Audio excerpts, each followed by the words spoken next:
Video like जरूर कर लीजिए और ऐसे वीडियो लगातार फ्री में पाने के लिए चैनल को तुरंत सब्सक्राइब कर लीजिए और बेल आइकन को जरूर टैप कर लीजिए ताकि आगे भी सारे वीडियो आपको मिलते रहे। यूट्यूब में फॉलो करते हैं तो प्लीज ये वाला फ्री टेलीग्राम चैनल जरूर ज्वाइन कर लीजिएगा। सारे नोटिफिकेशन सारे अपडेट यहीं पे आते हैं, ध्यान रखिए।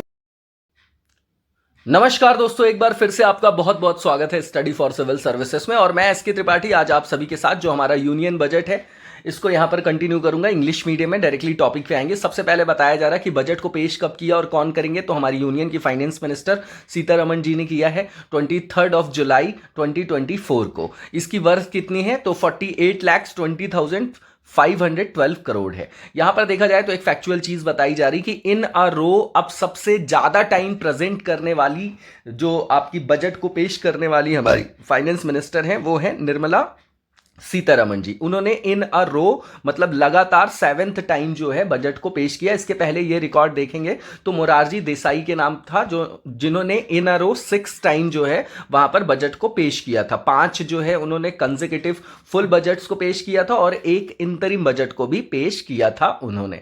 ठीक है, इसके बाद यहां पर बताया जा रहा है कि ये एनडीए गवर्नमेंट के तीसरे कार्यकाल का जो आपका 3rd टर्म चल रहा है उनका, उसमें उन्होंने फर्स्ट जो बजट है उसको यहां पर पेश किया। नॉर्मल सा है। इसके अलावा यहां पर बताया जा रहा है कि अगर ऐसा देखा जाए कि जैसे ये तो बता रहे कि लगातार वाले में इनको अब ये सबसे ज्यादा बार पेश करने वाली बन गई है फाइनेंस मिनिस्टर, लेकिन अगर वैसे देखा जाए तो 10 बार जो है वो पेश किया है बजट किसने, मोरारजी देसाई ने, और जो पी चिदम्बरम थे उन्होंने 9 बार किया। ये फैक्चुअल चीज है। यहां पर बताया जा रहा है कि जो टोटल एक्सपेंडिचर है बजट में वो एस्टिमेट जो बताया गया। देखिए बजट जो होता है इसमें एस्टिमेट बताया जाता है, मतलब ये एक तरीके का एजम्पशन है जो अब हमारे आने वाले समय के लिए, लेकिन जो सर्वे होता है वो कंक्लूडेड होता है।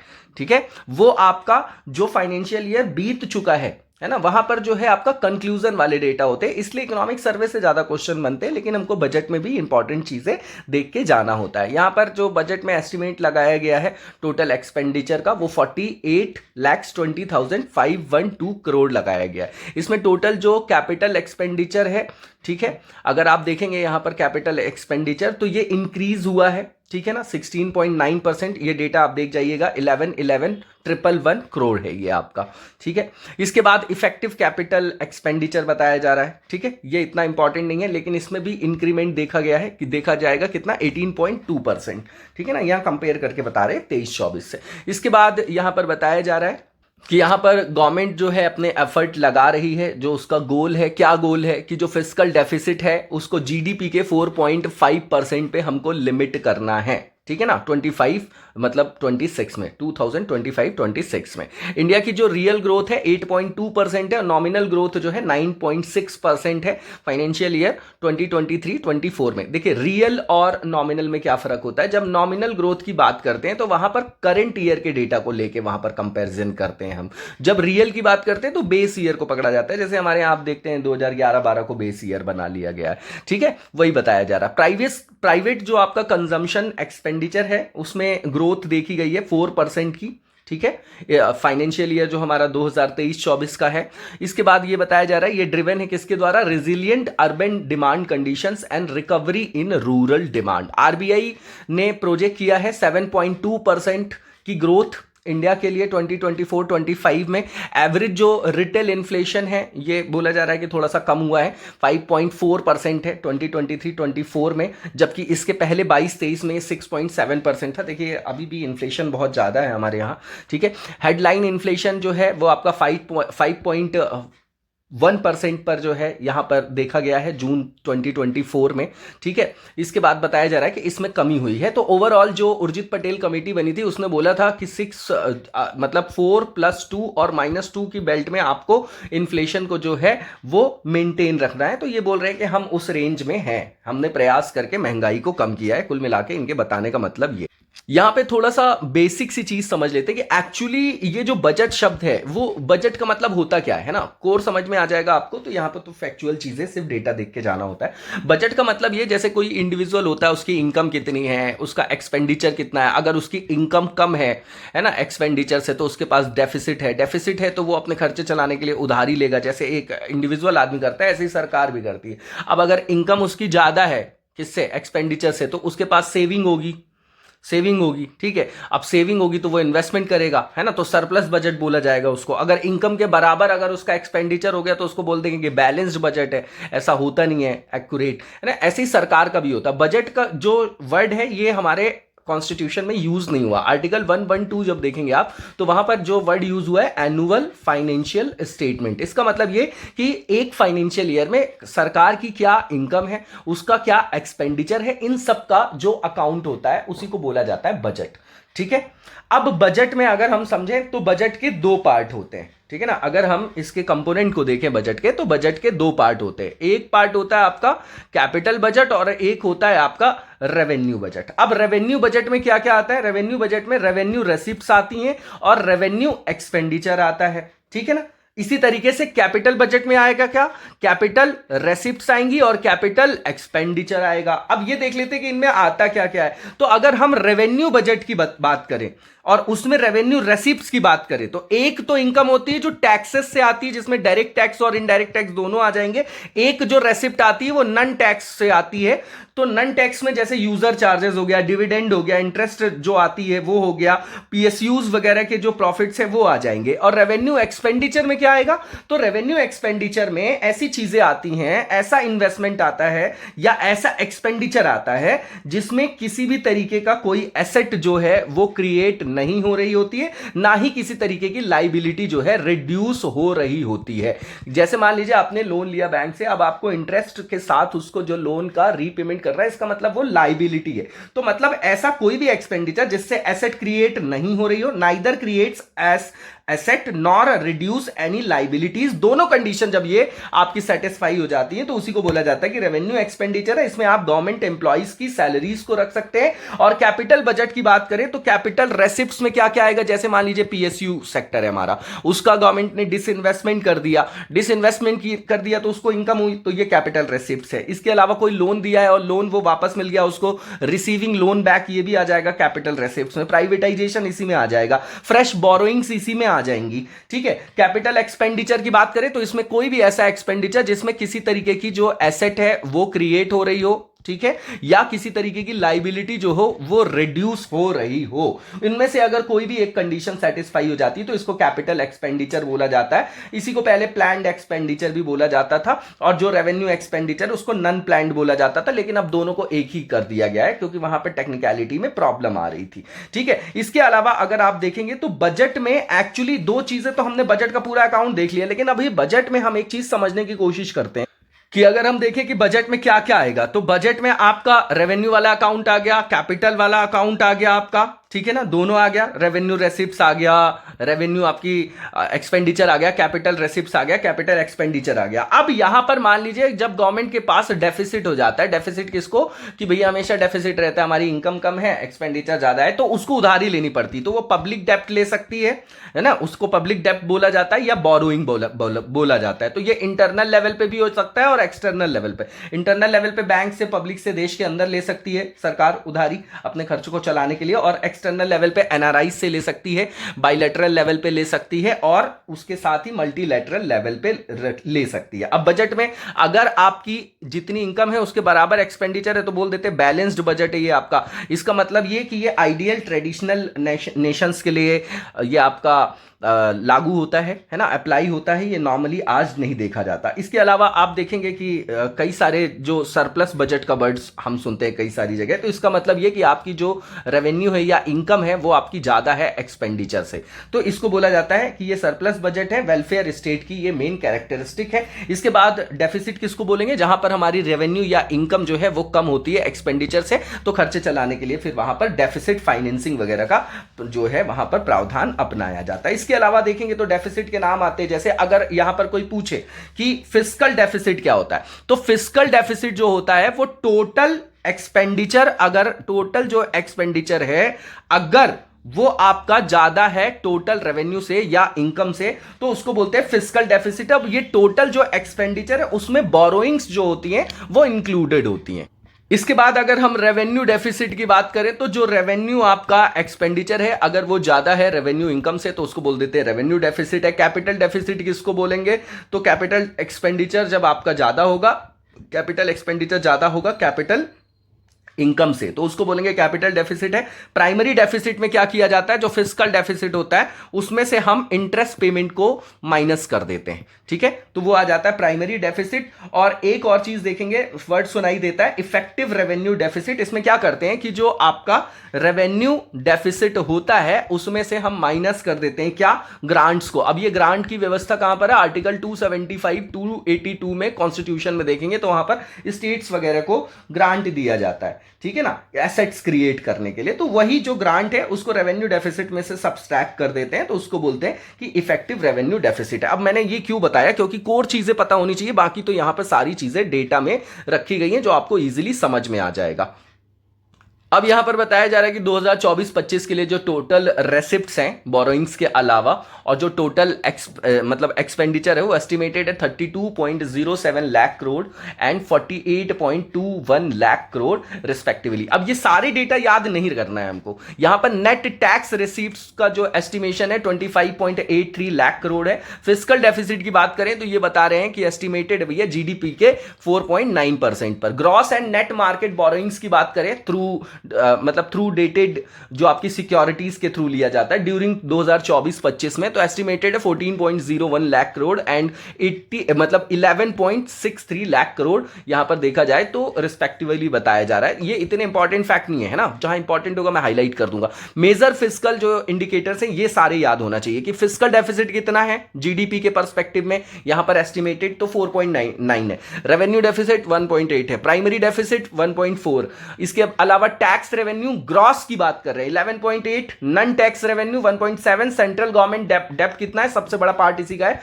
56.8% है। ग्रॉस नन परफॉर्मिंग एसेट्स के रेशो जो है शेड्यूल्ड कमर्शियल बैंक्स में ये कम हुआ है, ये बताया जा रहा है इनके द्वारा 2.8%, क्योंकि मार्च 2024 के अंत तक ये आपका पीक में था, ठीक है। तो ये बता रहे हैं कि ये कम हो रहा है हमारे यहाँ एनपीए, लेकिन हमारे यहाँ एनपीए की प्रॉब्लम आज की नहीं है, बहुत पुरानी है और लगातार बढ़ती जा रही है बड़े बड़े स्कैम्स के कारण, ठीक है। इसके बाद यहां पर बताया जा रहा है कि जो आपका capital to risk weighted assets का जो रेशो होता है बैंक्स में, है ना, उसको जो है 16.8% पे लाके मैनेज किया जा रहा है बैंक्स में। मार्च 2024 का ये आपका डेटा है। तो अगर आप देखेंगे तो हमने बासेल कन्वेंशन पढ़ा था जहां पर बैंकिंग सेक्टर का जो आपका रिस्क होता है, चाहे वो ऑपरेशनल हो या किसी भी तरीके का रिस्क हो, है ना, तो उसको कम करने के लिए जो है ये मेंटेन करने के लिए मिनिमम रेशो होता है फंड का, तो उसको 16.8 टोटल कैपिटल का अभी मैनेज किया जा रहा है, इंडिया में अप्लाई किया गया है, ठीक है। इसके बाद अगर आप देखेंगे तो ग्रॉस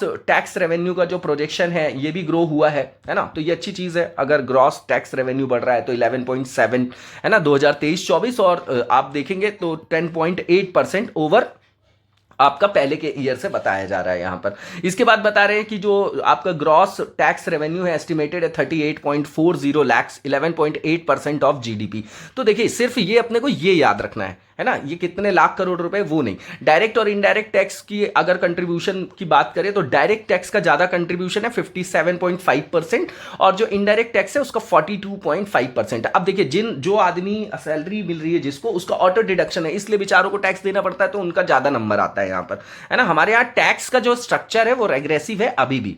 लाफर कर्व पढ़ा था हमने कि एक आप जब शुरू में टैक्स रेट कम रखते हैं तो कलेक्शन ज्यादा होता है, धीरे धीरे जो है एक पीक आ जाता है, उसके बाद लोग चोरी करना चालू कर देते हैं। तो आपको हमेशा एक रैशनल लेवल पे टैक्स बेल्ट को बनाए रखने की आवश्यकता है, ठीक है। इसके बाद यहां पर बताया जा रहा है कि 2024-25 में after tax devolution to states the tax revenue net to centre is projected at 25.83 lakh crore. Non tax revenue जो प्रोजेक्शन है वो 5.46 लाख करोड़ है, ये आपका 45.2% ज्यादा है 2023-24 से, ठीक है, mainly on account of better dividend रेसिप्ट्स। इसके बाद यहां पर बताया जा रहा है मेजर जो सब्सिडीज हैं एज परसेंटेज ऑफ जीडीपी, ये एक्सपेक्टेड है कि ये कम होगी आपकी 1.4% 2023-24 से, अगर देखा जाए तो 24-25 में 1.2% हो जाएगी। तो इसमें थोड़ा सा डिक्लाइन बता रहे हैं कि भैया हम काम कर रहे हैं, अब यहां से भी हम जो है पैसा बचाएंगे, ठीक है। अब यहां पर अगर आप देखेंगे तो जो मेजर सब्सिडीज हैं,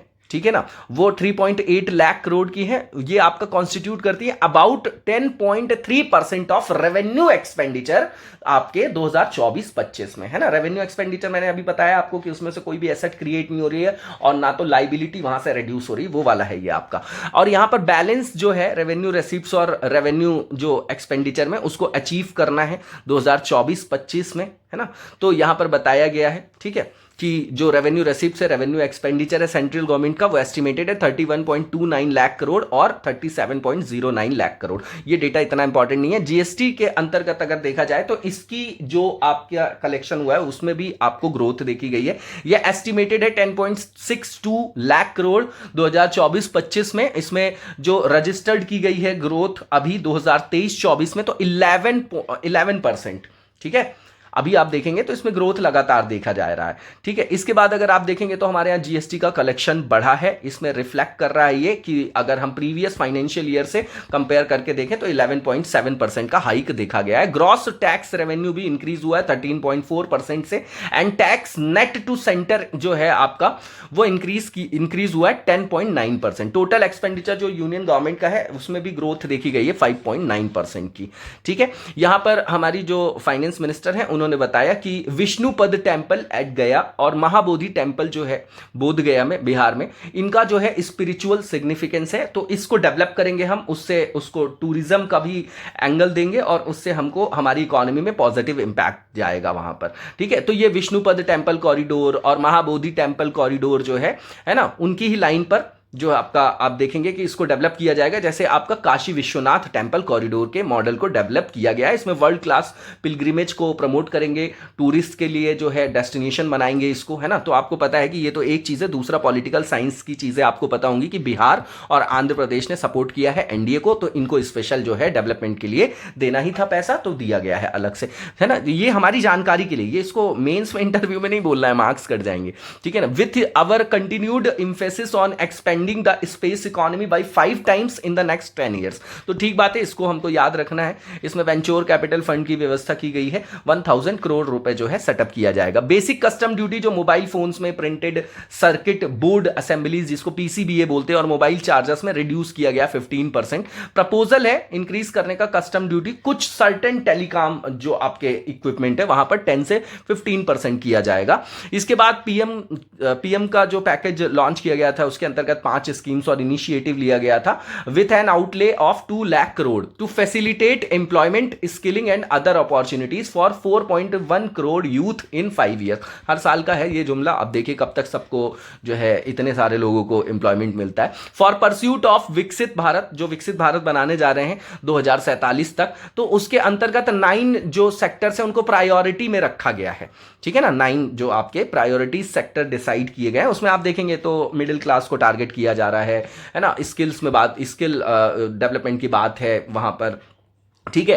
रोजगार देने की बात है, युवाओं पे ध्यान देने की बात है, फार्मर्स को वहां पर जो है फोकस किया जा रहा है, एमएसएमई सेक्टर को किया जा रहा है। तो सीधी बात है, यहां पर फोकस किसमें, एम्प्लॉयमेंट में, स्किलिंग में, एमएसएमईज में और मिडिल क्लास में। एमएसएमई में क्यों है, क्योंकि ये लेबर इंटेंसिव सेक्टर है, ठीक है। हमारे यहाँ इतनी ज्यादा युवा आबादी है, तो स्किल और एजुकेशन और एम्प्लॉयमेंट का काम नहीं करेंगे तो कैसे भारत देश विकसित होगा, है ना। हमारे यहाँ तो अलग ही मुद्दे चलते रहते हैं। इसके अलावा women lead development, women empowerment को भी फोकस किया गया है ना, जिसको जेंडर बजटिंग बोला जाता है, ठीक है। तो इसमें से वुमेन्स को जो है वो बेनिफिट मिलेगा, गर्ल्स को जो है बेनिफिट मिलेगा। इसके अलावा रूरल इंफ्रास्ट्रक्चर के लिए जो है फंडिंग के लिए यहां पर व्यवस्था किया गया है, वहां पर डेवलपमेंट के लिए व्यवस्था किया गया है ना। तो प्रोविजन है 2.66 लाख करोड़ का फॉर रूरल डेवलपमेंट, इंक्लूडिंग है इसमें इंक्लूड है इंफ्रास्ट्रक्चर किया जो डेवलपमेंट है वो। इसके बाद जो मुद्रा लोन की लिमिट थी उसको 10 लाख से बढ़ाकर 20 लाख रुपए कर दिया गया है, लेकिन यहां पर ये वेग वर्ड है, 20 लाख उसी के लिए जिसने पहले लोन लेके चुका दिया है, नए व्यक्ति को नहीं मिलेगा। ये पूरी बात यहां पर नहीं बताया इन्होंने, ये ना। तो ये गवर्नमेंट ने यहां पर लॉन्च किया है comprehensive scheme for providing internship opportunities in 500 top companies to 500 top companies में 1 करोड़ लोगों को, यूथ को वहां पर इंटर्नशिप कराएंगे ये, ठीक है ना, 5 साल में, ताकि जो है उनको एक्सपोजर मिले, स्किल डेवलपमेंट हो और उनको जो है एम्प्लॉयमेंट मिले, उनकी इनकम जनरेट हो, तो वो सर्कुलर इकोनॉमी में जो है वो अपना कंट्रीब्यूशन कर सके। Phase 4 of PMGSY will be launch to provide all weather connectivity, ठीक है ना, प्रधानमंत्री ग्राम सड़क योजना की बात कर रहे हैं, तो इसमें ऑल वेदर कनेक्टिविटी करना है 25,000 रूरल हैबिटेशंस में।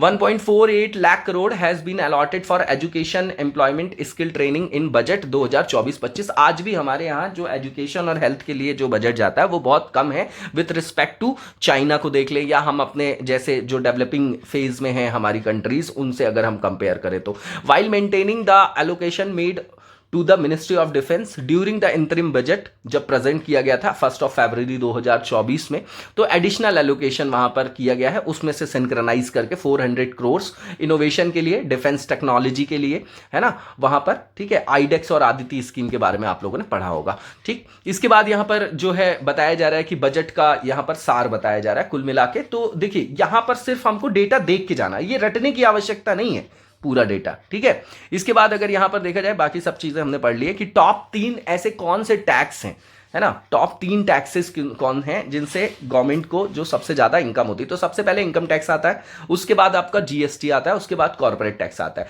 तो कॉर्पोरेट टैक्स जो है ज्यादा होना चाहिए, लेकिन वो फिर भी कम है। इनकम टैक्स इसीलिए ज्यादा क्योंकि लोगों का ऑटो डिडक्शन होता है, सैलरी आती है तो छुपा नहीं सकते। Net receipts of the centre in budget estimate 2024-25 के लिए, नेट सेंटर्स टैक्स रेवेन्यू 25.8, उसके बाद नन टैक्स रेवेन्यू 5.5, फिर नन डेप्ट कैपिटल रिसिप्ट से 0.8%। यहां पर इनडायरेक्ट टैक्स जो है वो आपका 5% है with respect to GDP, direct tax जो है 6.8% है जीडीपी के। ग्रॉस टैक्स रिसीप्ट्स की बात करें तो 11.8% है विद रिस्पेक्ट टू जीडीपी। यहां पर एस्टिमेशन है 2024-25 के लिए। अब ये जो इस तरीके के डायग्राम होते हैं ना, ये दिमाग में बिठाने की जरूरत है। जैसे ग्रॉस टैक्स रिसीप्ट्स की बात करें तो 11.3 है, 11.1 है, 11.6 है, 11.8, लगभग आप देखेंगे तो उस रेंज में है ना, 11 से 12 के बीच में। तो 2022-23 का एक्चुअल डेटा, फिर 23-24 का एस्टिमेशन, फिर 23-24 का रिवाइज्ड एस्टिमेट से आया ये। इसके बाद 24-25 के लिए ये क्या है आपका एस्टिमेशन है। तो ये आपका कंक्लूडेड डेटा है। डायरेक्ट टैक्स के लिए भी देख जाइएगा 6.2, 6.0, 6.6 और 6.8 है। इनडायरेक्ट टैक्स 5.1, 5.1, 5 और 5 है। ट्रेंड इन कैपिटल एक्सपेंडिचर जो देखा गया है बजट में, इसमें इफेक्टिव कैपिटल एक्सपेंडिचर है सबसे पहले, इसके बाद कैपिटल एक्सपेंडिचर, फिर उसके बाद grant in aid for creation of capital assets, ठीक है ना। ये तीनों चीज हमको देखना है और ये डायग्राम दिमाग में रखना है। जैसे यहां पर 21-22 में देखेंगे 8.4 है, 22-23 में 10.4, 10.5 है आपका, 12.7 है आपका 2023-24 में, और अभी जो हमने एस्टिमेशन किया है वो 15% का किया है, ठीक है। कंपोजिशन जो है आपका एक्सपेंडिचर का इन बजट का जो भी एस्टिमेशन हमारा 2024-25 के लिए, तो सबसे पहला इसमें नाम आएगा सेंट्रल सेक्टर की स्कीम्स, उसके बाद फिर आएगा अदर सेंट्रल सेक्टर एक्सपेंडिचर, फिर एस्टैब्लिशमेंट एक्सपेंडिचर ऑफ सेंटर, फिर सेंट्रली स्पॉन्सर्ड स्कीम आएंगी, फिर अदर ग्रांट्स और लोन्स वगैरह आएंगे, उसके बाद फाइनेंस कमीशन का ग्रांट आएगा। टोटल ट्रांसफर जो स्टेट्स को और यूनियन टेरिटरीज को किया जाएगा उसका डेटा जो है वो है आपका 23.49 करोड़। कंपोजिशन जो है आपका जो ट्रांसफर किया जाता है स्टेट्स को और यूटीज को, उसका एस्टिमेशन बताया जा रहा है कि डिवॉल्यूशन है, फिर उसके बाद आपका scheme related and other transfers है, और उसके बाद जो फाइनेंस कमीशन रिकमेंड करता है ग्रांट वगैरह उसका वो आता है। ये आपका आप देखेंगे तो घटते क्रम में बताया जा रहा है। Sources of financing fiscal deficit, तो मार्केट बोरोइंग होता है, सिक्योरिटीज अगेंस्ट स्मॉल सेविंग्स, है ना। तो पहले सबसे पहले नंबर पे ये है, उसके बाद ये है।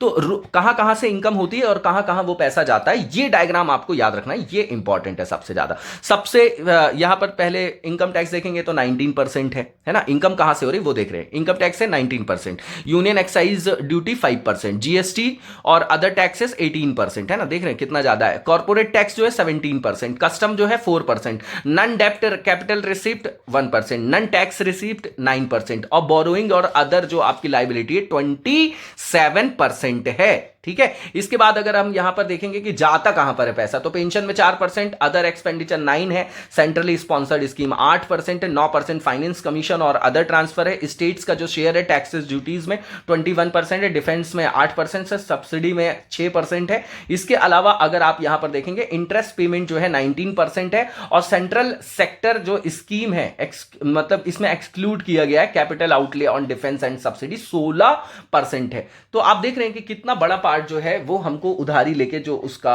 ब्याज वगैरह है उसमें चला जाता है। ये एक बार दिमाग में रखना है हम लोगों को। तो यहां पर बताया जा रहा है कि सबसे ज्यादा जो इनकम होती है, कहां से पैसा आता है, उसके टॉप 5 सोर्सेस क्या है, तो सबसे पहला बोरोइंग एंड अदर लाइबिलिटीज है 27% है, फिर इनकम टैक्स है 19%, जीएसटी और अदर टैक्सेस है 18%, कॉर्पोरेट टैक्स 17% और नन टैक्स रेसिप्ट 9% है, 9% है, ध्यान दीजिएगा।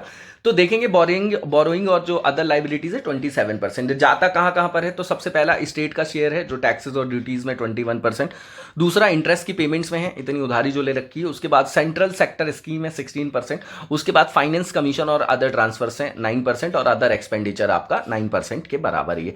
इसके बाद जो यहाँ पर स्पीच है उसमें बताया गया है ग्लोबल कंटेक्स्ट को, तो अभी देखेंगे यूक्रेन वाला मुद्दा चल रहा था, फिर इजराइल हमास वाला चल ही रहा है मुद्दा, तो यहाँ पर पॉलिटिकल इनस्टेबिलिटी है, शिपिंग इंडस्ट्रीज में आप देखेंगे तो वहां पर डिसरप्शन देखा गया, पॉलिटिकल अनसर्टेनिटीज है, तो इसके कारण बता रहे हैं हमारी सरकार से बताया जा रहा है ये कि उसी के कारण यहां पर जो है इन्फ्लेशन का रिस्क बढ़ा हुआ है यहां पर, ठीक है। इंडिया में जो इन्फ्लेशन है वो कंटिन्यू है अपने लोअर साइड में, स्टेबल है आपका, और ये मूव कर रहा है टुवर्ड्स द 4% टारगेट, जो इनका टारगेट है। कोर इन्फ्लेशन की बात करें, जिसमें कोर जब हम देखते हैं तो वहां पर आप देखेंगे तो वहां पर नहीं रहते हैं कौन से, जो वोलेटाइल आपके एलिमेंट्स होते हैं, जैसे नन फूड नन फ्यूल, है ना। तो यहां पर ये बताया जा रहा है कि ये 3.1% पे था। Steps are being taken to ensure supplies of perishable goods reach market adequately. क्यों? क्योंकि जब ये वहां पर जैसे सब्जियां हैं या दूध है, अगर ये मार्केट में नहीं पहुंचता है, इसकी होर्डिंग्स वगैरह लोग करने लग जाते हैं, सप्लाई डिसरप्शन होता है, तो रेट बहुत ज्यादा बढ़ जाता है और इसका प्रभाव डायरेक्टली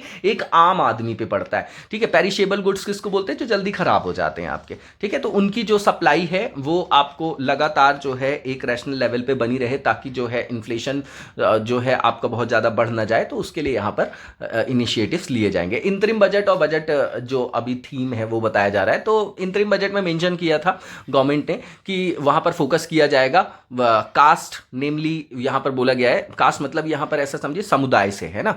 गरीबों को यहां पर जो है फोकस किया जाएगा, महिलाओं को, वुमेन को, यूथ को और फार्मर्स को करना ही पड़ेगा। फार्मर्स को कर ही रहे हैं, अभी तक डबल नहीं हो पाई इनकम, देखिए कब तक होती है। इसके अलावा प्रधानमंत्री गरीब कल्याण अन्न योजना जो है उसको बोला गया कि एक्सटेंड किया जाएगा, और इसमें अगर देखा जाए तो इसमें अब बहुत सारे लोगों को 80 करोड़ लोग जो है बेनिफिट ले चुके हैं, इसका ये बताया जा रहा है। यहां पर 24-25 में फिर इसी को सिंक्रोनाइज किया गया, इसमें एम्प्लॉयमेंट, स्किल ट्रेनिंग, एमएसएमई और मिडिल क्लास को जो है यहां पर क्या किया जाएगा, फोकस किया जाएगा। यहां पर पीएम का जो पैकेज है, 5 स्कीम्स और इनिशिएटिव लिए जा रहे हैं, उसके द्वारा 4.1 करोड़ यूथ को जो है अगले 5 सालों में जो है वो एम्प्लॉयमेंट का वहां पर क्या किया जाएगा, उनका स्किल डेवलपमेंट करके उनको जो है एम्प्लॉय बनाया जाएगा, एम्प्लॉयड बनाया जाएगा, उनको एम्प्लॉयमेंट की जो है जो अपॉर्चुनिटीज हैं वो उसको कैटर करने के लिए सक्षम बनाया जाएगा, ठीक है, ऐसा बताया जा रहा है। अब यहां पर बताया जा रहा है कि इसमें सेंट्रल आउटले 2 लाख करोड़ रुपए का नॉर्मल डेटा है। इसके बाद 1.48 लाख करोड़ अलोकेट किया गया है एजुकेशन, एम्प्लॉयमेंट और स्किल ट्रेनिंग के लिए इस बार के यूनियन बजट में। अब यहां पर फोकस जो है 4 मेजर जो है आपके पॉइंट्स हैं, उसमें है अन्नदाता, फार्मर्स हो गए, गरीब पुअर हो गए आपके, देखिए वल्नरेबल ग्रुप से वुमेन है, वुमेन एम्पावरमेंट का आपका आ जाएगा संदर्भ यहां पर रेफरेंस, और युवा जो आपके यूथ है। बजट में थीम एम्प्लॉयमेंट, स्किलिंग, एमएसएमई और मिडिल क्लास। एमएसएमई क्यों? क्योंकि यहां से बहुत बड़े लोगों को, इस सेक्टर से बहुत सारे लोगों को क्या मिलता है, वहां पर एम्प्लॉयमेंट मिलता है। उसके अलावा आप देखेंगे तो देश में मेन जो सोशियो इकोनॉमिक डेवलपमेंट का जो डोमेन है वो एमएसएमई रन करता है, ठीक है, क्योंकि वो जैसे पिछड़े क्षेत्रों में लगा तो वहां का भी डेवलपमेंट हुआ, तो ये बहुत इंपॉर्टेंट सेक्टर है, बहुत सारा फॉरेक्स यहां से आता है हमारे यहाँ, ठीक है। बजट की प्रायोरिटीज यहां पर बताया जा रहा है, 9 प्रायोरिटीज आपके सेक्टर्स यहां पर आइडेंटिफाई किए गए हैं। पहला productivity and resilience in agriculture, तो करना ही पड़ेगा। क्यों करना पड़ेगा? क्योंकि आज भी हमारे यहाँ 45 से 50% लोग डायरेक्टली इनडायरेक्टली प्राइमरी सेक्टर में इंडल्ज है, और अगर आप जीडीपी में कंट्रीब्यूशन देखेंगे तो 15 to 17%, इसका मतलब डिस्पैरिटी है वहां पर, तो आपको करना ही पड़ेगा वहां पर प्रोडक्टिविटी में काम, फार्मर्स की इनकम बढ़ानी ही पड़ेगी, लेकिन अभी तक बढ़ नहीं पाई है, ठीक। दूसरा एम्प्लॉयमेंट और स्किलिंग, तो सीधी बात है हमारे यहाँ बेरोजगारी की समस्या बहुत ज्यादा बढ़ गई है। Inclusive human resource development and social justice, ये तो वेलफेयर स्टेट की कैरेक्टरिस्टिक है, करना ही पड़ेगा। Manufacturing and services, urban development, energy security, infrastructure, innovation, R&D and next generation reforms की बात कर रहे हैं। बजट की प्रायोरिटी यहां पर बताया जा रहा है, इसको एक बार आप लोग देख जाएंगे। अब यहां पर प्रायोरिटी में जो productivity and resilience in agriculture है, तो इसके लिए बताया जा रहा है कि 109 हाई यील्डिंग और क्लाइमेट रेजिलिएंट जो आपके वैरायटीज हैं, है ना, उनको डेवलप किया जा रहा है of 32 field and horticulture crops will be released for cultivation by farmers. तो देखिए ये प्रोडक्टिविटी को बढ़ाने के लिए जो है इस तरीके के इनिशिएटिव्स लिए जा रहे हैं। ठीक, अब यहां पर बताया जा रहा है कि नेक्स्ट जो आपके 2 साल होंगे उसमें 1 करोड़ फार्मर्स जो अक्रॉस द कंट्री से जो आपका ये इनिशिएटिव लिया जा रहा है ना, तो उसके अंतर्गत उनको 1 करोड़ किसानों को नेचुरल फार्मिंग के लिए सपोर्ट किया जाएगा, है ना, बाय सर्टिफिकेशन एंड ब्रांडिंग। तो नेचुरल फार्मिंग को हम प्रमोट कर रहे हैं। ठीक है, अब वहां पर आप देखेंगे सुभाष पालेकर जी का नाम सुना होगा आप लोगों ने। ठीक है, अब इसके बाद यहां पर इसका जो इंप्लीमेंटेशन होगा वो आपका साइंटिफिक जो इंस्टीट्यूशंस होंगे उनके द्वारा और आपकी ग्राम पंचायत के द्वारा किया जाएगा। 10,000 need based bio input resource centres को एस्टैब्लिश किया जाएगा और अचीव करने के लिए सेल्फ सफिशिएंसी जो पल्सेस और ऑयल सीड्स की फील्ड है उसमें भी हम जो है फोकस करेंगे। ठीक है, और उसके प्रोडक्शन, स्टोरेज, मार्केटिंग में जो है आपकी पूरी तरीके से जो लूप होल्स है उनको क्या किया जाएगा, उनको एड्रेस किया जाएगा, है ना। अब यहां पर बताया जा रहा है कि आत्मनिर्भर बनना है हमको किस फील्ड में, ऑयल सीड्स में भी, such as mustard, groundnut seeds, जो आपका शीशम है, सोयाबीन है, सनफ्लावर है ना। तो बहुत सारा इंपोर्ट करना पड़ जाता है तो उससे करंट अकाउंट डेफिसिट बढ़ जाता है, तो इसीलिए जो है यहां पर ये बात किया जा रहा है। गवर्नमेंट ने जो आपका स्टेट्स है उनके पार्टनरशिप में फैसिलिटेट करेंगे किसको, डिजिटल पब्लिक इंफ्रास्ट्रक्चर को, किस फील्ड में, एग्रीकल्चर की फील्ड में। किस लिए, ताकि जो कवरेज है फार्मर्स का और जो फार्मर्स का कवरेज है उनको बढ़ाया जा सके। ठीक है ना। और 2024-25 में आप देखेंगे तो डिजिटल क्रॉप सर्वे जो है खरीफ फसल के लिए किया भी जा चुका है 400 डिस्ट्रिक्ट्स में। ठीक है, और यहां पर इश्योरेंस ऑफ जन समर्थ बेस्ड किसान क्रेडिट कार्ड्स को भी इनेबल किया गया है 5 स्टेट्स में। तो ये सब जो आप आयाम देख रहे हैं ना, आप क्रेडिट कार्ड ला रहे हैं क्यों, ताकि क्रेडिट फैसिलिटी दी जा सके। किनको, फॉर्मल क्रेडिट फैसिलिटी, फार्मर्स को, नहीं तो वो साहूकारों के चक्कर में पड़ जाते हैं। ठीक है, और यहां पर बताया जा रहा है कि अगर प्रोडक्टिविटी को बढ़ाना है तो वहां पर नेचुरल फार्मिंग करना है, किसानों को जो है इंफ्रास्ट्रक्चर पूरा टोटल जो मार्केट चेन सप्लाई है उस पे काम करना है। तो बहुत सारे पहले भी इनिशिएटिव्स लिए गए, अब देखिए ये कहां तक जो है इंप्लीमेंट हो पाते हैं। 1.52 लाख करोड़ एलोकेट किया गया है एग्रीकल्चर और अलाइड सेक्टर के लिए। फाइनेंस और जो आपकी श्रिम्प फार्मिंग है, ठीक है, फाइनेंसिंग की जो आपकी सुविधा है, किसके लिए, जो आपकी श्रिम्प फार्मिंग है, प्रोसेसिंग है, एक्सपोर्ट है, उसको फैसिलिटेट करने के लिए। देखिए अभी हमारे यहाँ आप देखेंगे तो 1 डिस्ट्रिक्ट 1 प्रोडक्ट, है ना, मतलब हर जगह की जो स्पेशलिटी है उसकी ब्रांडिंग की बात की जा रही है। तो यहां पर नाबार्ड के थ्रू फाइनेंसिंग की फैसिलिटी दी जाएगी, है ना, फार्मर्स को, जिसमें जो प्रोसेसिंग वाला आपका स्टेज होता है उसमें भी उनको हेल्प किया जाएगा, श्रिम्प फार्मिंग के लिए भी किया जाएगा, और ताकि वो एक्सपोर्ट की फील्ड में जो है एक्सपोजर उनको मिल सके तो वहां पर उनको हेल्प किया जाएगा। नेशनल कॉर्पोरेशन पॉलिसी लाई जा रही है, इसमें गवर्नमेंट जो है इसको लेके आएगी, है ना।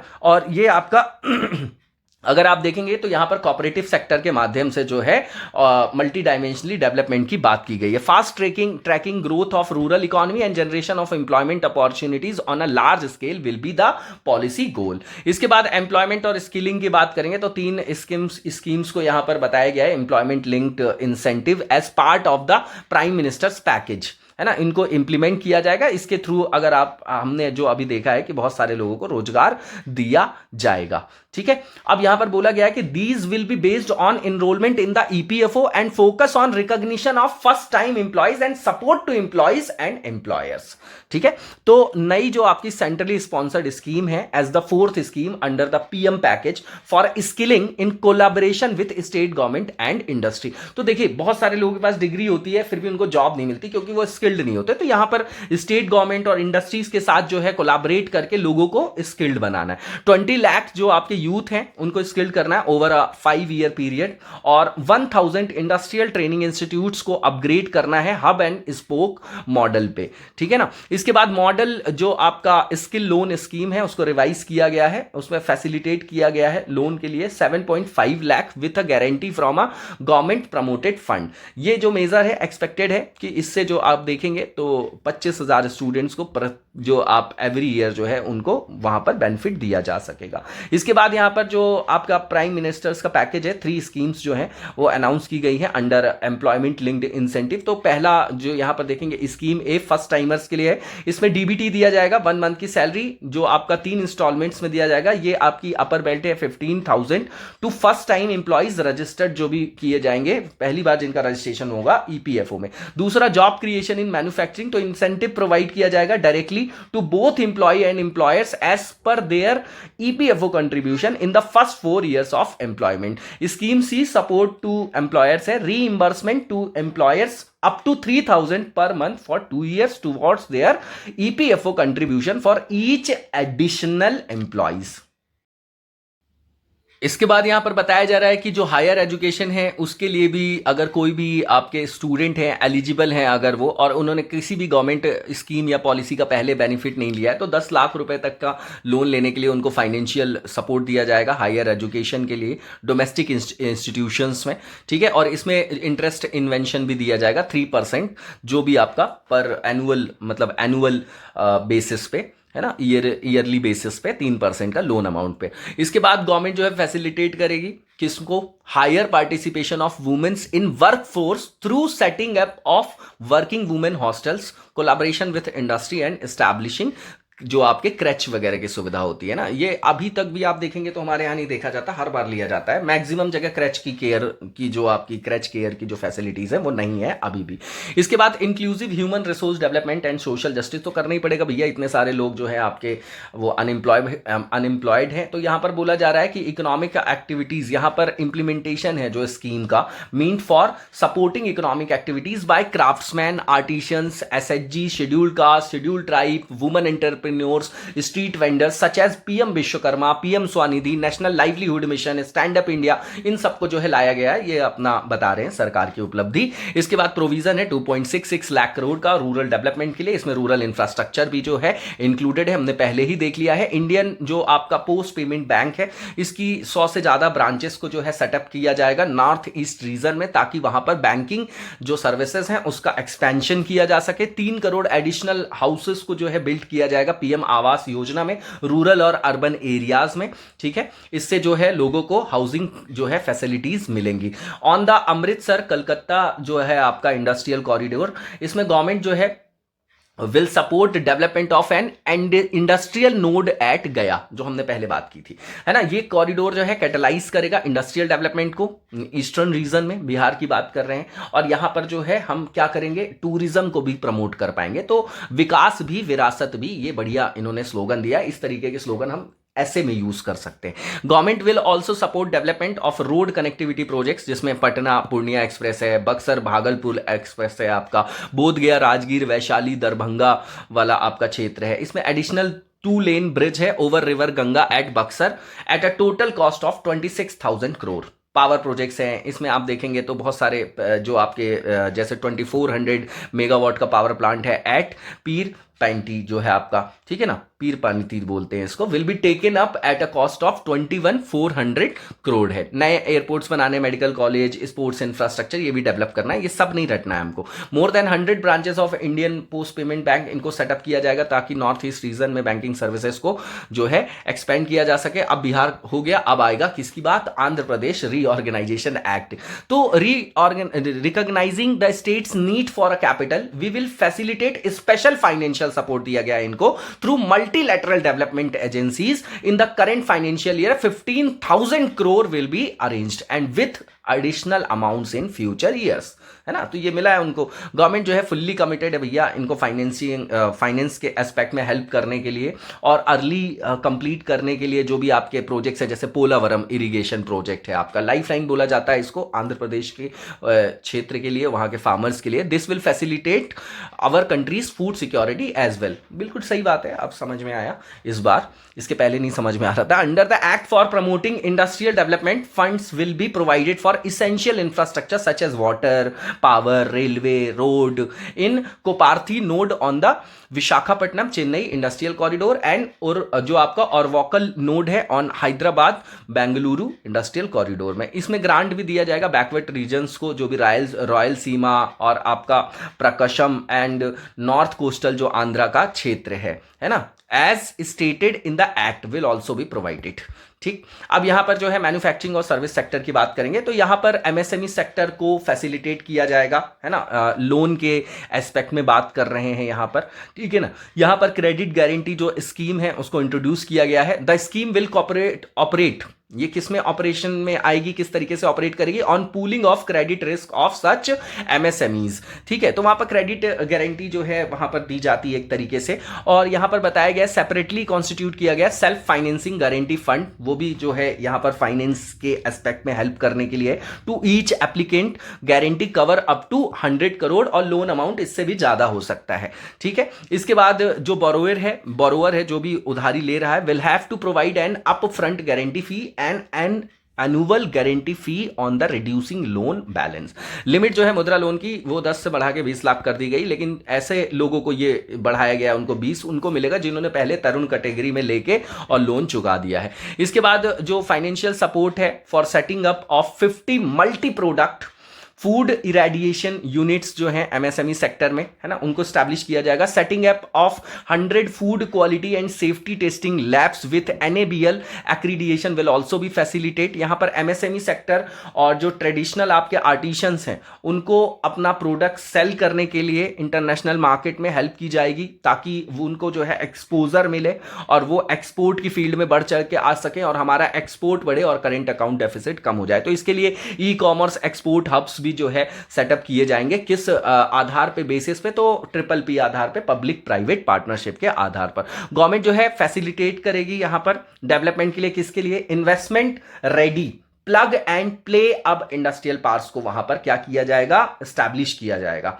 है ना, विथ कंप्लीट इंफ्रास्ट्रक्चर इन और नियर 100 सिटीज। ये भी पार्टनरशिप में होगा, किसके साथ? प्राइवेट सेक्टर और स्टेट्स के साथ, ठीक है। और इससे जो है बेटर टाउन प्लानिंग जो है उसको भी हम यहां पर रियल मैनर में कर पाएंगे। 12 industrial parks under the national industrial जो कॉरिडोर डेवलपमेंट प्रोग्राम है उसमें ऑलरेडी सैंक्शन उनको सैंक्शन किया जा चुका है। Government will set up a critical mineral mission for domestic production, recycling of critical minerals and overseas acquisition of critical mineral assets, ठीक है। इसमें अगर आप देखेंगे तो it's mandate will include technology development included है, स्किल्ड वर्कफोर्स प्रायोरिटी में है, एक्सटेंडेड प्रोड्यूसर जो रिस्पॉन्सिबिलिटी है, प्रोड्यूसर मतलब जो व्यक्ति किसी चीज को प्रोड्यूस कर रहा हो, मैन्युफैक्चर कर रहा हो, तो उससे क्या आपका पॉल्यूशन जाएगा, ये अगर उसका कोई नेगेटिव इंपैक्ट जा रहा है तो उसकी रिस्पॉन्सिबिलिटी उसी व्यक्ति के ऊपर जो उसका मैन्युफैक्चर कर रहा है, जो उसको प्रोड्यूस कर रहा है, ठीक है। तो उसके लिए framework and a suitable financing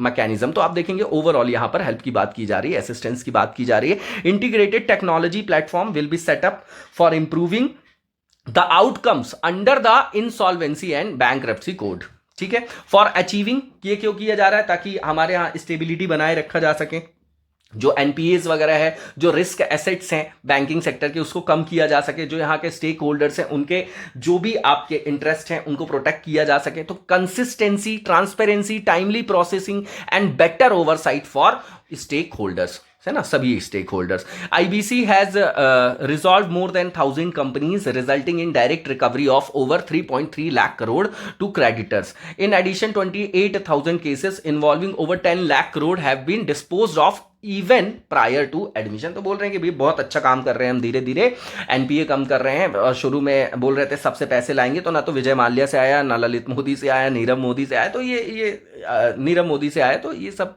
चलता रहता है, ठीक है। सिडबी जो है वो अपनी नई ब्रांचेस को और ओपन करेगी, उससे एक्सपेंशन होगा उसका, तो कहीं ना कहीं एमएसएमई सेक्टर को वहां पर क्या किया जाएगा? हेल्प किया जाएगा, ठीक है। ओनरशिप, लीजिंग और फ्लैगिंग रिफॉर्म्स भी जो है इंप्लीमेंट किया जाएगा ताकि इंप्रूव किया जा सके share of the Indian shipping industries and generate किया जा सके वहां पर भी एम्प्लॉयमेंट को।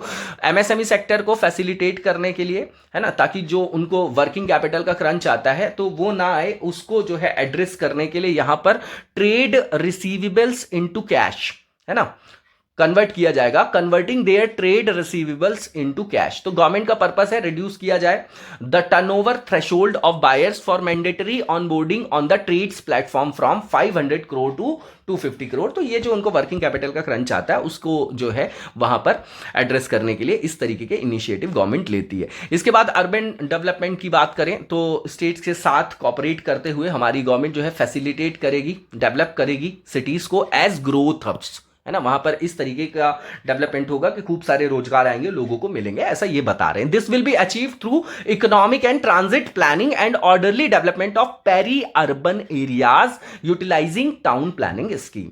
ट्रांजिट ओरिएंटेड जो आपका डेवलपमेंट प्लान है 14 लार्ज सिटीज के लिए जहां भी पॉपुलेशन आपकी 30 लाख से ज्यादा है, along with an implementation and financing strategies. तो ये नॉर्मल सा फैक्ट है। पीएम आवास योजना अर्बन 2.0 आ गई है, यहां पर हाउसिंग जो नीड्स है लोगों की उसको फुलफिल किया जाएगा। 1 करोड़ जो आपके अर्बन पुअर हैं और मिडिल क्लास फैमिलीज हैं, है ना, will be address with an investment of 10 lakh crore का यहां पर प्रावधान किया गया है। This will include the central assistance of 2.2 lakh crore in the next 5 years. तो अच्छी बात है, लोगों को अगर मिल जाए तो। यहां पर स्टेट गवर्नमेंट्स के साथ पार्टनरशिप करके और मल्टीलैटरल डेवलपमेंट बैंक्स के साथ जो है कॉपरेट करके, पार्टनरशिप करके गवर्नमेंट प्रमोट करेगी जो बेसिक नीड्स है, जैसे वाटर सप्लाई, सीवेज ट्रीटमेंट है, सॉलिड वेस्ट मैनेजमेंट प्रोजेक्ट्स हैं, है ना, और इसी से जो भी आपकी जुड़ी हुई सर्विसेज है, ठीक है। और जो वहां पर मतलब ऐसा समझिए कि ये टोटल आपका ऐसे डेवलपमेंट की बात करें जो बेसिक हमारे यहाँ प्रॉब्लम है। जैसे हमारे यहाँ अगर आप देखेंगे तो सीवेज की बहुत बड़ी प्रॉब्लम है ना, वाटर लॉगिंग की समस्या है कि जरा सा पानी भरता है और वहां पर दिल्ली वगैरह में बाढ़ आ जाती है मैक्सिमम जगह, क्योंकि वहां पर प्लान्ड जो है डेवलपमेंट नहीं किया गया है,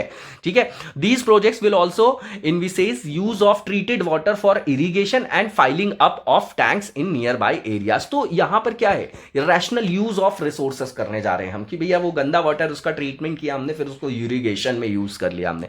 building on the success of PM Svanidhi scheme in transforming the lifes of street vendors, हमारी गवर्नमेंट जो है यहां पर बोल रही है कि इस तरीके से हम हमेशा जो है नए नए इनिशिएटिव्स लाके इनको सपोर्ट करते जाएंगे। और the development of 100 weekly haats और street food hubs in selected streets, तो जो सिटीज जो हैं उससे उनको क्या होगा, हेल्प होगा, एक्सपोजर मिलेगा। Rental houses for industrial workers will be constructed in PPP mode. इसके बाद एनर्जी सिक्योरिटी की बात करेंगे, बहुत इंपॉर्टेंट डोमेन है ये भी। एनर्जी सिक्योरिटी में सबसे पहले यहां पर जो इंतरिम बजट में एक योजना लॉन्च की गई थी 15 फरवरी 2024 को, पीएम सूर्य घर मुफ्त बिजली योजना, उसके बारे में मेंशन किया गया है। इसके अंतर्गत रूफ टॉप सोलर प्लांट्स को जो है इंस्टॉल किया जाएगा और उससे 1 करोड़ जो फैमिलीज हैं उनको यहां पर फ्री इलेक्ट्रिसिटी दी जाएगी, 300 यूनिट्स पर मंथ, ठीक है। तो इसका बहुत अच्छा रिस्पांस है, इसमें बहुत सारे लोगों ने रजिस्ट्रेशन किया, एप्लीकेशन किया है, ये आप देख लीजिएगा। इसका अनाउंसमेंट प्रधानमंत्री जी ने जो है किया था 15 फरवरी 2014 को। इसमें बोला जा रहा है कि जैसे कुछ स्टेट्स हैं, असम है, उत्तर प्रदेश है ना, वहां पर इस तरीके के इनिशिएटिव्स पहले से ही लिए जा रहे हैं, है ना, तो उनको और फोकस किया जाएगा, उनको मोबिलाइज किया जाएगा ताकि जो है यहाँ पर सारे हाउस होल्ड्स को फ्री में इलेक्ट्रिसिटी प्रोवाइड किया जा सके। न्यूक्लियर एनर्जी को भी प्रायोरिटी में रखा जाएगा ताकि विकसित भारत बनने में जो हमारा मतलब एक तरीके से एम है 2047 तक विकसित भारत बनने का, तो उसमें ये अपना सिग्निफिकेंट रोल प्ले करे। पम्प्ड स्टोरेज पॉलिसी की बात करेंगे तो ये प्रमोट करने के लिए है।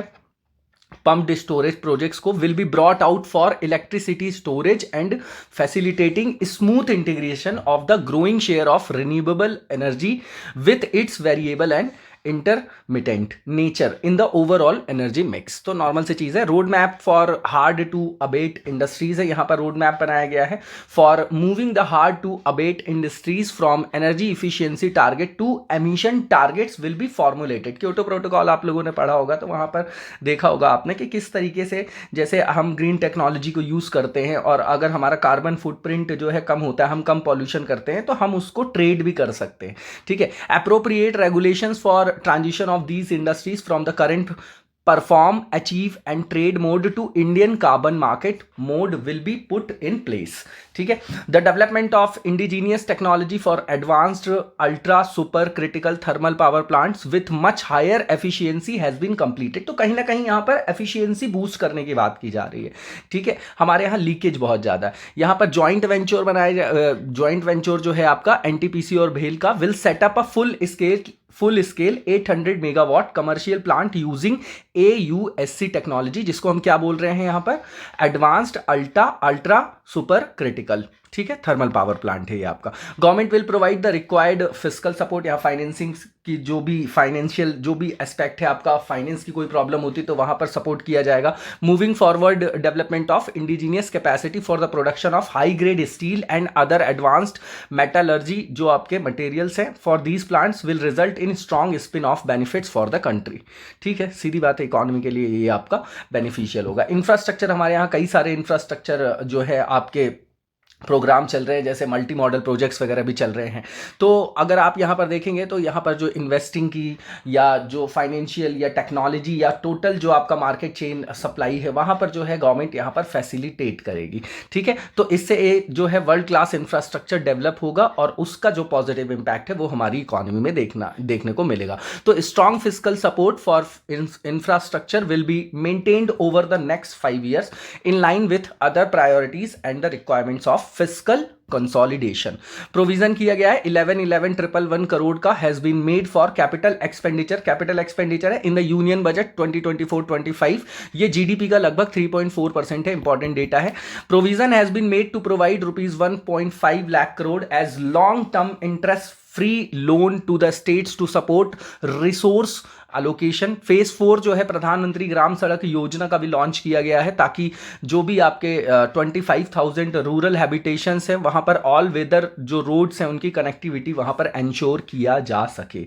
ठीक है, इसके लिए एलिजिबल वो होंगे जहां पर जो है रूरल हैबिटेशन 25,000 या उससे ज़्यादा हो। For irrigation and flood mitigation in Bihar through the accelerated irrigation benefit programme and other sources, government will provide financial support for projects which with estimated cost of 11,500 crore such as the Kosi Mechi intra-state link and 20 other ongoing and new schemes including barrage और river pollution abatement and irrigation project। ठीक है, इसके अलावा यहाँ पर assistance दिया जाएगा government के द्वारा असम, हिमाचल प्रदेश, उत्तराखंड, सिक्किम, किस एस्पेक्ट में? फ्लड मैनेजमेंट, लैंडस्लाइड और उनसे रिलेटेड एस्पेक्ट में। इसके अलावा यहाँ पर काशी विश्वनाथ जो टेम्पल कॉरिडोर है उसी मॉडल पे डेवलप किया जाएगा। विष्णुपद टेम्पल कॉरिडोर और महाबोधि टेम्पल कॉरिडोर पहले भी पढ़ा हमने। यहाँ पर कॉम्प्रिहेंसिव डेवलपमेंट इनिशिएटिव लिया गया for Rajgir will be undertaken which holds religious significance for Hindus, Buddhists और Jains. Development of Nalanda as a tourist centre, ठीक है, besides reviving Nalanda university to its glorious stature, क्योंकि उसका एंशियंट में भी देखेंगे तो बहुत ज़्यादा उसका इंपॉर्टेंट रोल था एजुकेशन में, है ना, वर्ल्ड वाइड में। तो assistance to development of Odisha's जो आपकी सीनिक ब्यूटी है, टेम्पल्स है, मोनूमेंट्स है, क्राफ्ट्समैनशिप है, वाइल्ड लाइफ सेंचुरी है, नेचुरल लैंडस्केप है, प्रिस्टीन बीचेस है, making it an ultimate tourism destination. तो टूरिज्म को प्रमोट करने के लिए वैसे भी बिहार और आंध्र प्रदेश को स्पेशल पैकेज दिया गया, ये मैंने पहले ही मेंशन किया आपको।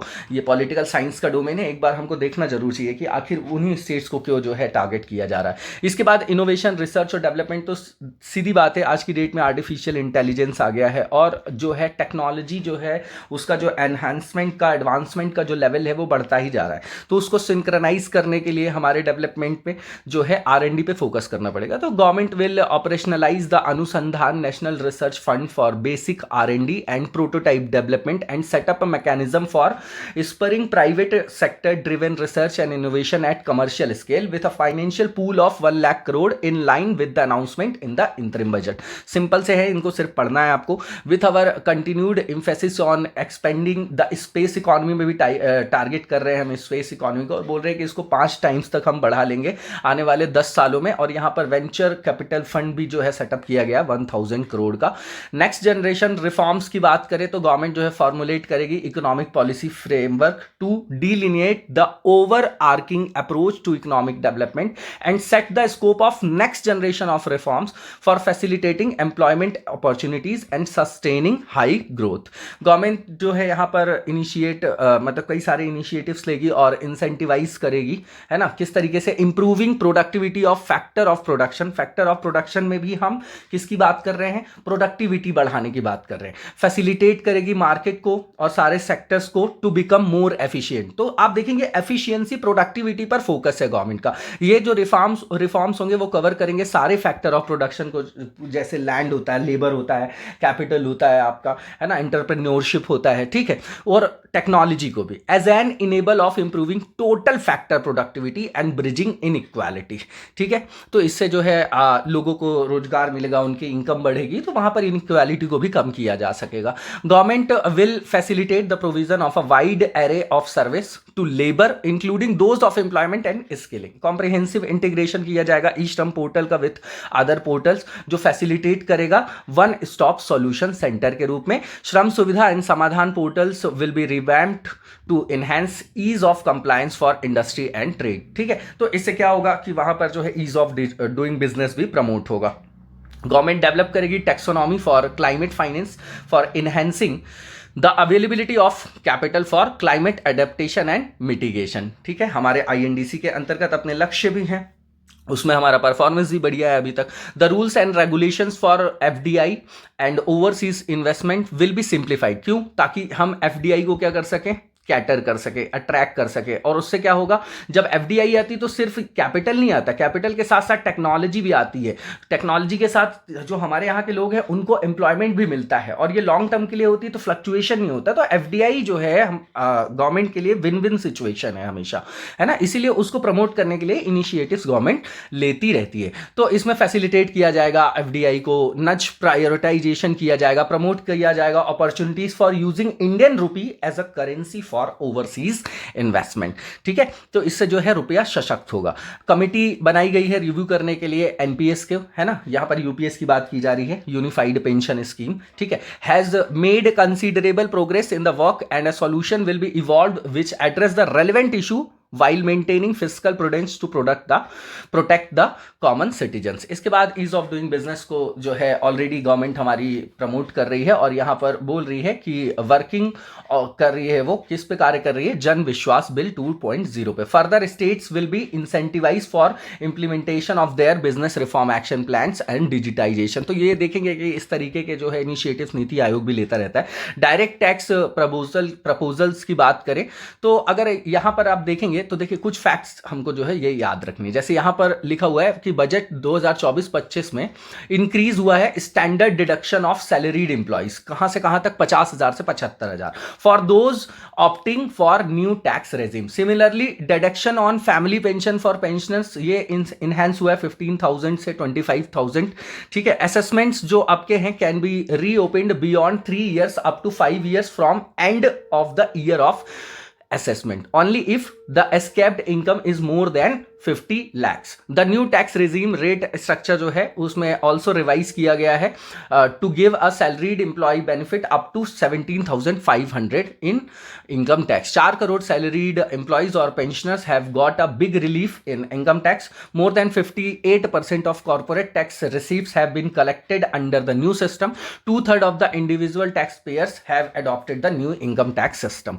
इसके बाद देखेंगे तो ये याद रखना है, ये जो चार्ट है हमारा टैक्स रिलीफ और जो रिवाइज्ड टैक्स स्लैब्स है नई टैक्स रेजिम में, तो यहां पर आप देखेंगे नील है 0 to 3 लाख रुपीस तक, 3 से 7 लाख तक अगर आप देखेंगे तो 5% कर दिया है। पहले ये 5 लाख ही था, उसके बाद 7 to 10 लाख तक जो है 10% है, 10 से 12 लाख के लिए जो है 15% है, 12 to 15 लाख जो है 20% पे है, और अबब 15 लाख रुपीस पर 30% का इनकम टैक्स है। और ये आपका डायरेक्ट टैक्स होता है क्योंकि जिस व्यक्ति के ऊपर लग रहा होता है वही उसको पे कर रहा होता है ना। इनडायरेक्ट किसको बोलते हैं, जैसे रेस्टोरेंट में गए, आपने खाना खाया, आपके पास जो बिल आया उसमें जो GST लगा हुआ है वो आप उसके ओनर को देंगे, ओनर जो है गवर्नमेंट को देगा। तो 2 डिफरेंट पॉइंट होते हैं जिस पर टैक्स लगता है और जो टैक्स को पे करता है, तो इसलिए उसको इनडायरेक्ट टैक्स बोला जाता है। शॉर्ट टर्म गेन्स की बात करें फाइनेंशियल एसेट्स, तो टू अट्रैक्ट 20% जो है आपका टैक्स रेट है। Short term gains of financial assets to attract 20% tax rate. Long term gains जो है सभी financial and non financial assets में to attract tax rate of 12.5%, ये याद रखना है हमको, है ना। इसके बाद in order to promote startup और इन्वेस्टमेंट, एंजल टैक्स को जो है एबॉलिश कर दिया गया है ना, इन्वेस्टर्स के लिए, ठीक है, जो उनको फंडिंग करते थे, असिस्टेंस देते थे स्टार्टअप्स पे, जो आपके पैसे लगाने वाले लोग होते हैं, इसीलिए उनको एंजल इन्वेस्टर बोला जाता था। To attract investments tax on foreign companies has been reduced from 40% to 35%. 5% TDS लगेगा on various payments has been merged into 2% TDS. Exemption limit जो है कैपिटल गेन्स में for low and middle income groups has been increase to 1.25 lakh per annum.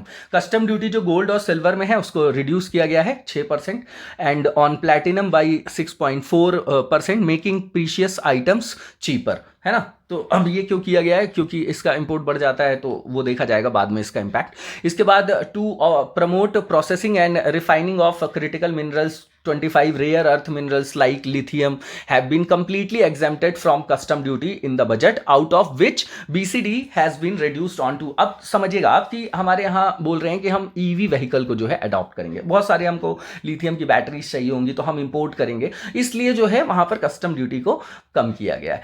Securities transaction tax जो है rates हैं इसको बढ़ा दिया गया है, स्टॉक मार्केट में लगता है. ये प्रपोज किया गया है to increase the rates of STT on sale of an option in securities from 0.025 मतलब 0.0625 से 0.1% कर दिया गया. अब परसेंटेज वाइज देखेंगे तो बहुत ज्यादा है, ये 0.0625 से 0.1% कर दिया गया है ऑप्शन प्रीमियम के लिए. And on sale of futures in securities from 0.0125% to 0.02% कर दिया गया है ना. तो ये STT बढ़ाया गया है. इसके बाद to improve social security benefits, deduction of expenditure by employers towards NPS is propose to be increase from 10 to 14% of the employees salary. BCD on brood stock, जैसे आप पॉलिशेड वोम्स की बात करेंगे, shrimp and fish feed is propose to be reduce to 5%. Government का proposal है, government ने propose रखा है to reduce BCD on certain जो आपके ब्रूड स्टॉक हैं और polychaete worms, shrimp and fish feed है टू 5%.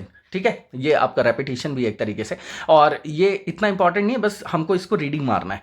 BCD ऑन मेथाइलिन जो आपका डाईफिनाइल डाईआइसोसाइनाइट है for manufacture of spandex yarn is propose to be reduce from 7.5% to 5%. To provide relief to cancer patient, जो custom duty है cancer के लिए जो आपकी मेडिसिन आती हैं उसको कंप्लीटली रिमूव किया गया है. अच्छा इनिशिएटिव है, ये हम रख सकते हैं अपने पास, रख सकते हैं इस फैक्ट को. It is propose to exempt 25 essential minerals from custom duty and reduce the basic custom duty on 2 of these. अब यहाँ पर जो है मिनिस्ट्री वाइज एक्सपेंडिचर बताया जा रहा है, इसको एक बार आप देख जाएंगे किसके लिए सबसे ज्यादा है, किसके लिए कम है. सारा डेटा याद करने की जरूरत नहीं है. अब यहाँ पर बताया जा रहा है कि रेगुलर जो यूनियन बजट है फाइनेंशियल ईयर का 2024-25, ministry of defence has been allocated. ठीक है, यहाँ पर US डॉलर में बात करें तो 75 बिलियन US डॉलर है अप्रॉक्स, हाईएस्ट है अमंग द मिनिस्ट्रीज, इनको सबसे ज्यादा एलोकेट किया गया है. The allocation for the defence ministry is about 12.90%. ये डेटा याद रख सकते हैं हम, जो टोटल बजट का 12.90% कहां पर दिया गया है, हमारे जो आपका डिफेंस है. The allocation to ministry of defence for 24-25 is higher by approx.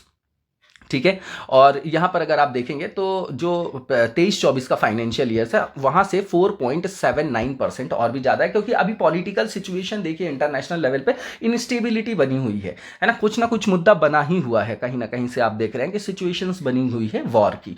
Total जो बजटरी एलोकेशन है on account of defence pensions is ₹1,41,205 crore. ये 2.17% ज्यादा है जो आपका 2023-24 में किया गया था उसके कंपैरिजन में.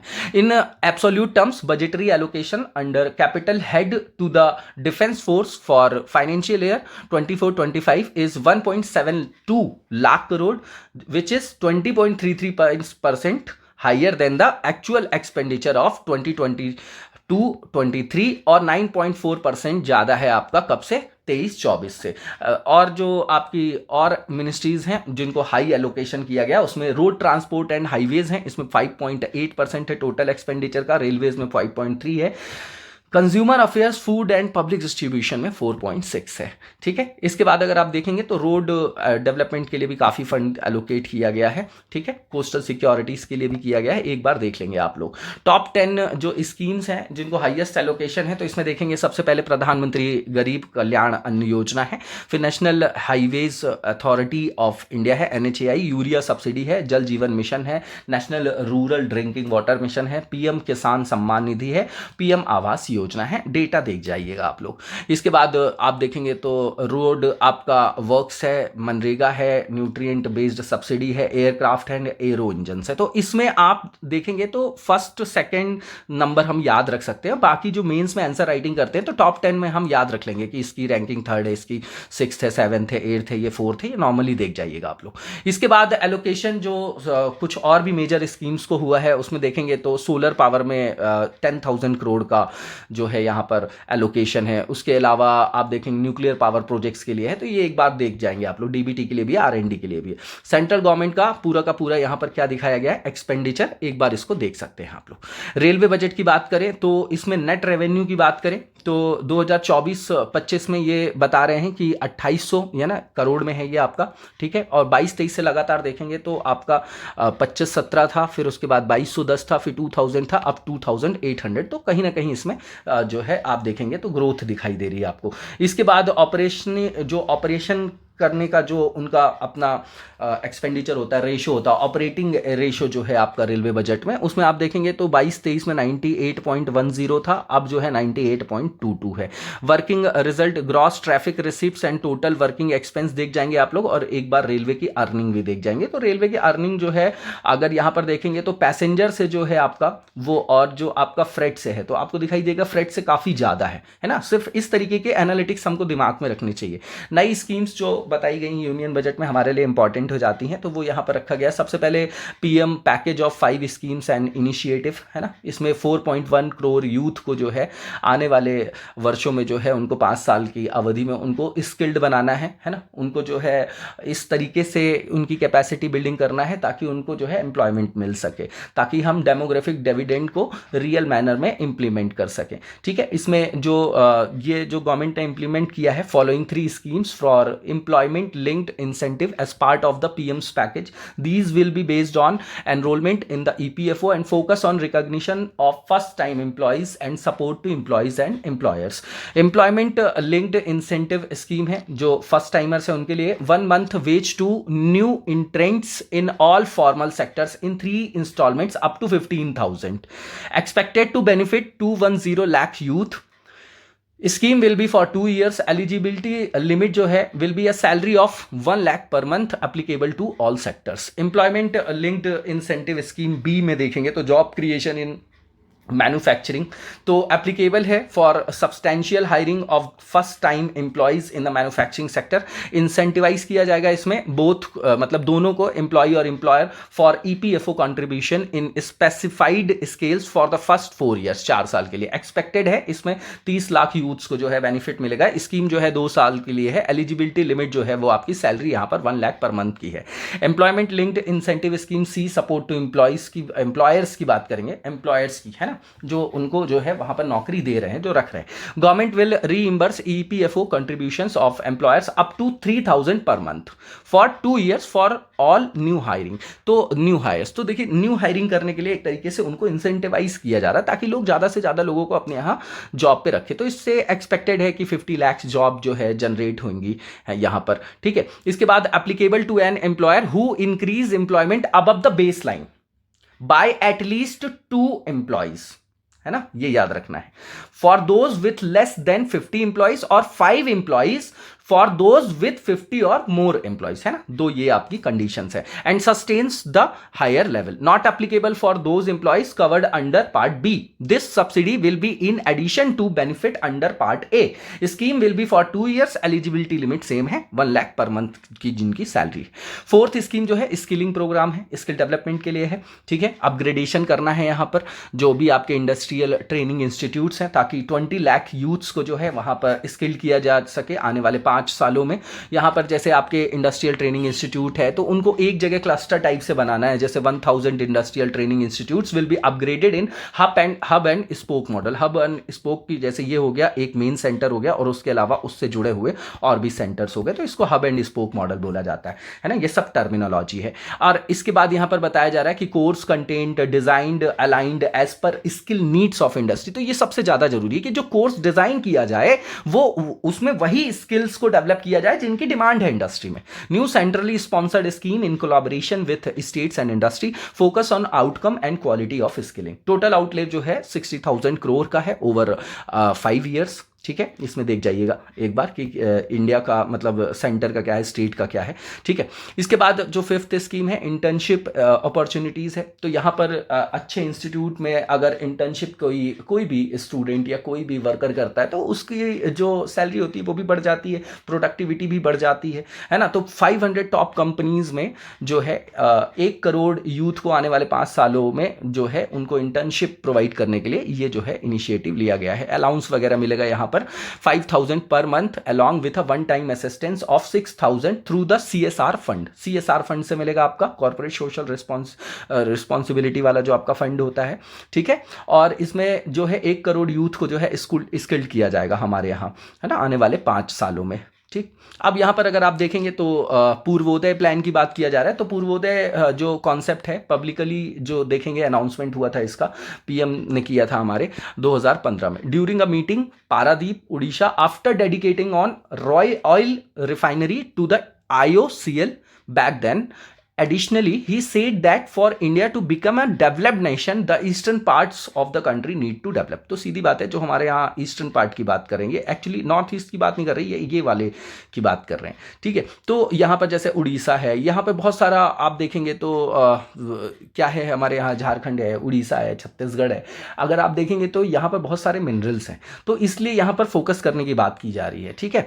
तो यहाँ पर फाइनेंस जो हमारी मिनिस्टर हैं निर्मला सीतारमण जी ने, उन्होंने अपनी बजट स्पीच में 23 जुलाई 2024 को अनवील्ड किया अभी यहाँ पर पूर्वोदय प्लान को। तो फोकस क्या है यहाँ पर, ह्यूमन रिसोर्स डेवलपमेंट पे, इंफ्रास्ट्रक्चर डेवलपमेंट में, इकोनॉमिक अपॉर्चुनिटीज को जो है वहां पर डेवलप करना ईस्टर्न रीजन में। All round development of 5 states in the eastern region, इसमें बिहार है, उड़ीसा है, झारखंड है, वेस्ट बंगाल है और आंध्र प्रदेश है, ठीक है। अगर आप देखेंगे तो ये हमारी ईस्टर्न पार्ट को जो है फॉर्म करती है मैप में।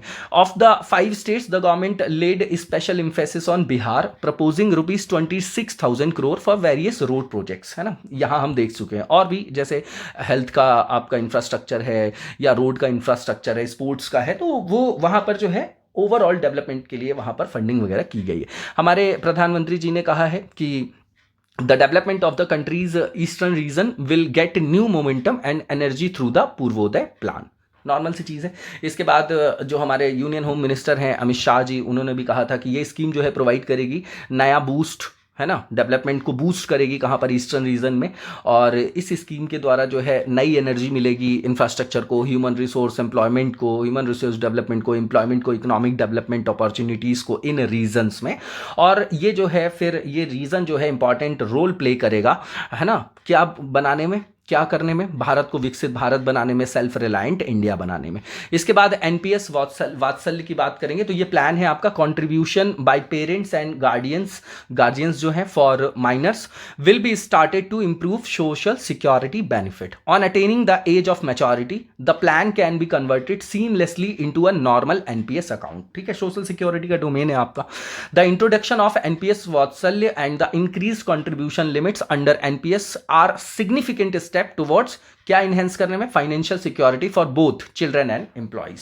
These change aim to provide better tax benefit and encourage long term financial planning contributing to overall financial stability.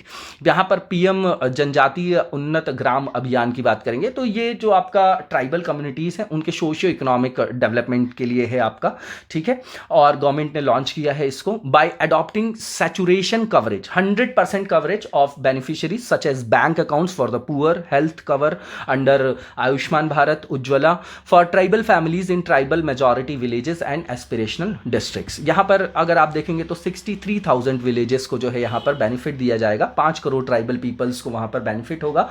Budgetary outlay जो है मिनिस्ट्री ऑफ ट्राइबल अफेयर्स का वो इंक्रीज किया गया है बाई 73.60%, ठीक है ना, विथ मतलब अगर कंपैरिजन में बता रहे तो किसके, लास्ट फाइनेंशियल ईयर के।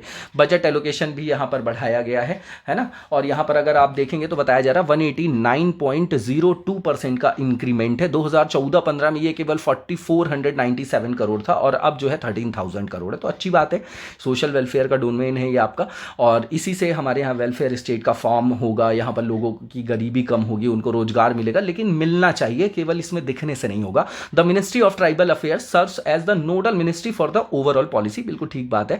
ट्राइबल सब प्लान जो है now known as the development action plan for scheduled tribes, ये याद रखना इंपॉर्टेंट है, ठीक है।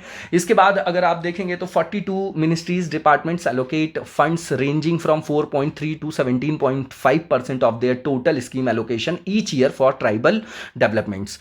प्रोजेक्ट्स जो होते हैं जैसे एजुकेशन का, हेल्थ का, इरिगेशन का, रोड्स का, मतलब ओवरऑल डेवलपमेंट, स्किल डेवलपमेंट भी उसी में आ जाएगा, एम्प्लॉयमेंट जनरेशन भी उसी में आ जाएगा। DAPST fund allocation has increased about 5.8% since 2013-14, जब से सरकार आई है, टू प्रोवाइड क्वालिटी एजुकेशन। जो आपके ट्राइबल स्टूडेंट्स होते हैं, रिमोट एरियाज में रहते हैं, तो उनके लिए एकलव्य मॉडल रेसिडेंशियल स्कूल, ये पहले का है आपका, है ना। तो इसको आपको याद रखना इंपॉर्टेंट है। ये आवासीय है, एक तरीके से रहने की भी सुविधा मिलती है उनको। PM सूर्य घर मुफ्त बिजली योजना, ये हमने पहले ही देख लिया है, ठीक है। सोलर रूफटॉप से रिलेटेड यहाँ पर फ्री इलेक्ट्रिसिटी देना है 300 यूनिट्स पर मंथ, है ना, 1 करोड़ हाउस होल्ड्स को, ठीक है, ये हमने पहले ही देख लिया। इसके बाद आप देखेंगे कि यहाँ पर जो है डायग्राम के थ्रू बताया जा रहा है, तो ये आप अपने पास रख सकते हैं, एक बार देख सकते हैं इसको। इसी के साथ अपनी सीरीज को यहीं पर विराम देंगे, नेक्स्ट सीरीज में कंटिन्यू करेंगे। तब तक लगातार जबरदस्त तरीके से पढ़ते रहिए और आगे बढ़ते रहिए। Thank you so much, best of luck.